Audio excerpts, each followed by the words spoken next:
What's up guys, and welcome back to, I guess, another Pokemon Omega Ruby and Alpha Sapphire video, slash an update for X and Y here. I'm putting this in an Omega Ruby and Alpha Sapphire video though, because, well, you'll see a bit later on.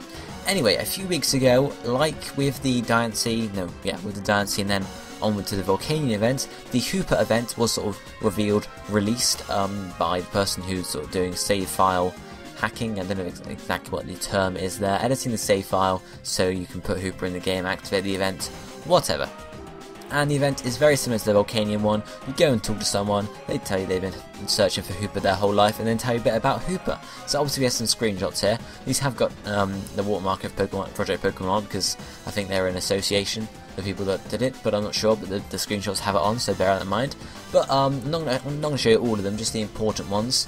The guy here asks, could that be the mythical Pokemon Hoopa you have there? Indeed it is. And then you talk about him, if you say yes obviously, he'll say, oh my god, I can't believe it's true. See, I travel around the world trying to solve its many mysteries. I've been researching supernatural events that have occurred over the last 100 years. One thing I've found is that the mythical Pokemon Hoopa is connected to many of these strange events. I've also managed to come across some information about the mysterious power that Hoopa appears to wield. So without further ado, I'd like to share my findings with you. After all, you're actually travelling with Hoopa, the subject of my very research. What would you like to know about Hoopa? And he offers 3 choices here. We got its mysterious rings, the secret of its lair, and its deeds and exploits. Starting off with its mysterious wings, he says it's said that Hoopa can use the power of the 3 rings it adorns itself with to move objects around as it pleases, or about as it pleases. That's not all. I've also heard that when Hoopa unleashes its full power, the size of the rings can grow up to multiple miles in length. So not exactly pleasant for Hoopa because it's very big rings. And then he goes on to say, with such massive rings, apparently can transport even entire islands. Now guys, have a think for a second. What islands do we know in the Pokemon franchise that tend to disappear or move about a bit? It's Mirage Island, of course, guys, from the Hoenn region, nonetheless. This is why I've sort of combined it with an Omega Ruby Alpha Sapphire video, because it could very much link to Mirage Island. Now, for you guys that don't know, Mirage Island is probably the hardest location to reach in any Pokemon game, okay?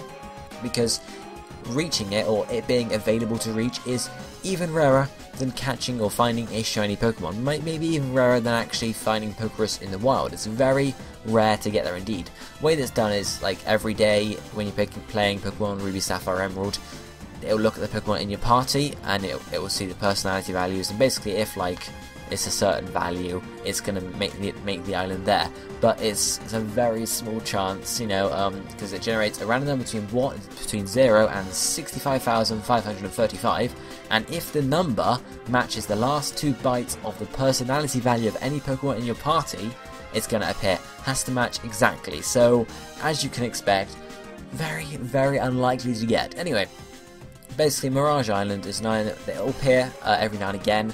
You have to talk to someone in Pacific Town, and he'll tell you whether you can see Mirage Island or not. You can obviously just surf there anyway, but obviously talking to him saves surfing the way down. But the only things on Mirage Island, there's obviously some trees, some grass, and then there's a berry plant. The berry plant is a lychee berry, which is the best berry for making Pokeblocks with. This is sort of why the Mirage Island was sort of a good place to get to, I guess. And in the grass can be found level 5 to level 50 Wynaughts. Obviously, the only other way to obtain Wynaught in the games is via the egg you get in Lava Ridge City, I think it's called. Quite sure. But that's the only way to get Wynaughts apart from the Mirage Island. So, obviously, it's very... if you don't get the egg, I don't know how you cannot get the egg, because if you accidentally release your Wynaught, I guess, then it can help in that sense, because, you know, you can easily go... Well, you can't easily go, but if you have access to the island, you can catch them. And they're like, yeah, if I said, they're from level 5 to level 50, so you can get some pretty high level Wynaught there as well.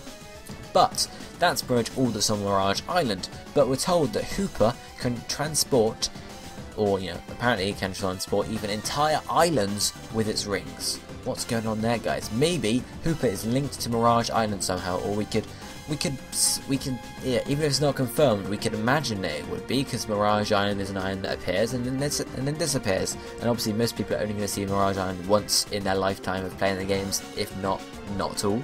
So it's not like it keeps appearing and disappearing, like Hoopa's going to have to keep coming back to it. Hoopa will transport the island and then it will take it away, sort of thing. So that's sort of that bit there. That's the first thing. So we go on and talk to him a bit more, and then we talk to him about the secret of Hoopa's Lair.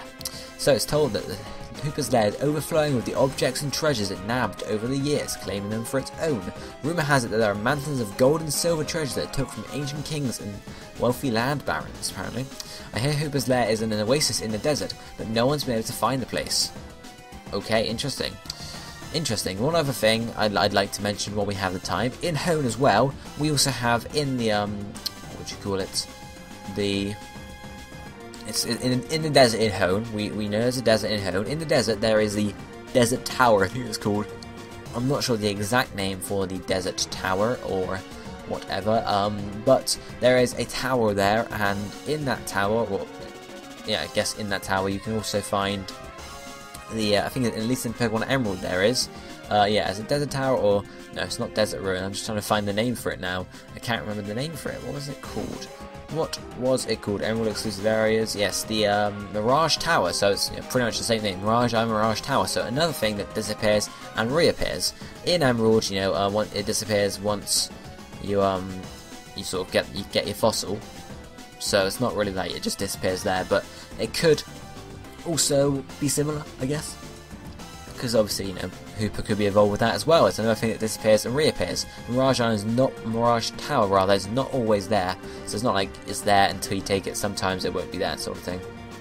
So yeah, you sort of have to think about that too as well. But there's this secret lair with the gold in the desert. I'm not quite sure.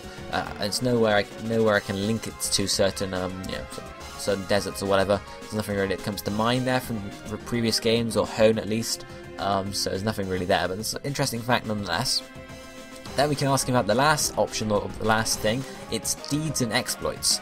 There's a tale about an organisation that tried to manipulate Hoopa's power for their own benefits. After a while, certain objects that belonged to the organisation mysteriously began to disappear. Everything from weapons and vehicles to money, it all began to vanish one by one. The organisation got scared and decided to hole up inside of their headquarters. Once it did that, things just stopped disappearing. Just like that. Relieved that it was finally over, the organisation finally decided to step outside, and it was then they discovered their headquarters had been transported wholesale to somewhere in the middle of a desert. Terrified of what they had unleashed, the organisation promptly disbanded. So guys, an organisation that ended up in the desert. What games from the Pokemon franchise can we think about that may possibly, you know, link to oh wait, Colosseum and XZ, that was based in the whole of the All region is the desert basically. There's a few towns, but the majority of the All region is a desert. So maybe the constituent members of Team Snagem used to be members of another organisation that tried to get Hoopa, then it disbanded, and then obviously, yeah, it could have been a huge organisation that that was trying to find Hoopa, and then certain members from it, for example, maybe Murabi was part of that. Maybe I've got to try and remember names from that game now. Maybe I can't remember his name. The big boss guy. Maybe he was like the head of the organisation there. So he disbanded the organisation without Hoopa, but he carried on, and obviously because he's a criminal, so I guess you can assume they're criminals. It says organisation, but we can assume it's an evil team sort of thing. Maybe he then went on to make Team Snagem and, you know, did the Shadow Pokemon stuff as well. Maybe that sort of links in there as well. It's all speculation, guys, nothing confirmed obviously, but it is a possibility. Even if it's never confirmed by the Pokemon Company, we could imagine, or I'd like to imagine, that they were sort of linked in that sense, because then it connects the Pokemon world together, rather than having, you know, the Kalos region and then there's legendary Pokemon there, then you've got, you know, the Cancer region, legendary Pokemon there, sort of links them all together, you know, and then Oars in the time of Kalos somehow, or, you know, Hoopa could be anywhere, especially with, you know, Hoenn, it could be involved in Hoenn. Just, it sort of links the whole of the Pokemon universe together. I like sort of thinking about that, guys. This is why I do these speculation videos, not just because, I don't know, I'm trying to make up links, but because I like to think about the games being linked together and stuff like that. But guys, I want to know what you think. Do you think Hoopa is sort of linked to the Mirage Island, the Mirage Tower, and then possibly Team Snagem and the All region and stuff like that? Or do you think it's just sort of, you know, meh? And also, do you think we're ever going to get sort of any links confirmed with that? Maybe Hoopa's going to be available in Omega Ruby and Alpha Sapphire via event, or maybe, you go to Mirage Island and Hoopa is there, or something of that effect, guys. Let me know in the comment section below. I'll be interested to see what you guys think, because obviously I have just a mind that goes, it just speculates everything, so it's very different to a lot of your minds, whereas some of you guys are going to be like, no, it's not going to happen sort of thing. So let me know what you think in the comment section below. I'll check out the comments, and I'll be seeing you next time, guys. Thank you for watching. Goodbye, my friends.